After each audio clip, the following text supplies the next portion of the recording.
আচলতে তেওঁ যাক সহায় কৰে কাকো নকয়, আমাকো নকলে।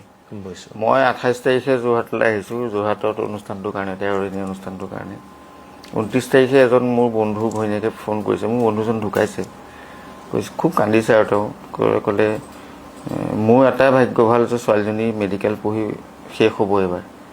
মই বোলো বুজি পোৱা নাই। কৈছে নহয়, গোটেই খৰচ জুবিন দাই দি আছিল। মই কিন্তু এদিন এই মুহূৰ্তলৈকে নাজানিছিলোঁ। ঘৈণীয়েকে ক'লতহে গম পাইছোঁ যে তাই মেডিকেল পঢ়া খৰচ জুবিনে দি আছিলে।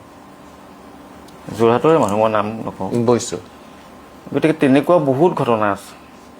মানে ৰাস্তাই পদূলিয়ে কেতিয়াবা লগ পাই যাওঁ। এজনী ছোৱালী জুবিনৰ ঘৰৰ গেটৰ মুখত, জুবিনৰ যেতিয়া খবৰটো পায়, যথেষ্ট মানুহ আহিছে। গোটেই দিনটো দেখিছোঁ ছোৱালীজনীক ছাইডৰ গেটখনৰ মুখত থিয় হৈ আছে, আগলৈ নাহে। মই কৈছোঁ, ছোৱালীজনী চাহ একাপো খোৱা নাই, পানী অকণো খোৱা নাই, কিয় থিয় হৈ থাকে? মই সুধিলোঁ গৈ পেলাই, তুমি ভিতৰলৈ আহা। কৈছে নাই দাদা, ফটোখন চাব নোৱাৰোঁ, মোলৈ চাই থকা যেন লাগে। বোলো একো নহয়, চব মানুহ আছে, চাবতো লাগিবই। কৈছে নহয়, মোৰ মাৰ ট্ৰিটমেণ্ট কৰি আছিল যে।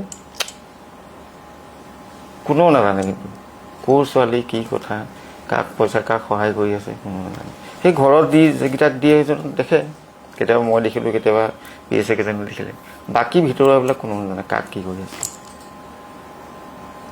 মোৰ গাঁৱৰ এটা ল'ৰাই মোক এবাৰ ক'লে, দাদা মই খেলি আহিলোঁগৈ দেই। মই বোলো ভাল কথা, ক'ত খেলি লাগে? এনেকৈ বাহিৰত কিবা কেৰাটী খেলে। জুবিন দাই পইচা নিদিয়া হ'লে যাব নোৱাৰিলোহেঁতেন। সেইটোও সি মোক কোৱা নাই যে তোমাৰ গাঁৱৰ ল'ৰা এটাক পইচা দিছোঁ মই খেলিবলৈ যাবলৈ। বহুত কথা নোকোৱাকৈ পাৰ হয়।